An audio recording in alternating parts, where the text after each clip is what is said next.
यह कथा उस समय की है जब मनुष्य भगवान को केवल मांगने का माध्यम समझने लगा था। हर कोई शिव जी के पास जाता, लेकिन खाली झोली लेकर नहीं, इच्छाओं की लंबी सूची लेकर।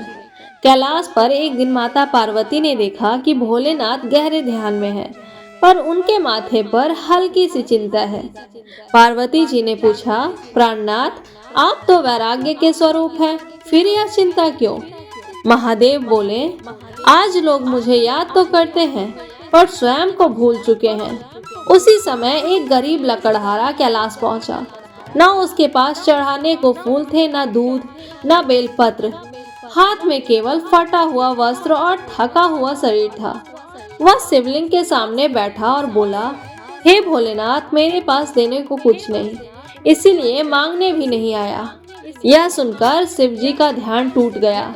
लकड़हारे ने कहा, बस इतना सिखा दीजिए कि दुख में भी मन शांत कैसे रहे। महादेव मुस्कुराए। उन्होंने गंगा जल से शिवलिंग नहीं, उस व्यक्ति के मस्तक को स्पर्श किया और बोले, जो सुख में भी विनम्र रहे वही दुख में स्थिर रह सकता है।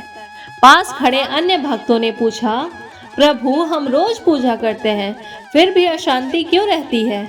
शिव जी ने उत्तर दिया, क्योंकि तुम पूजा के बाद भी अहंकार नहीं छोड़ते, क्योंकि तुम प्रार्थना में तो झुकते हो पर व्यवहार में नहीं।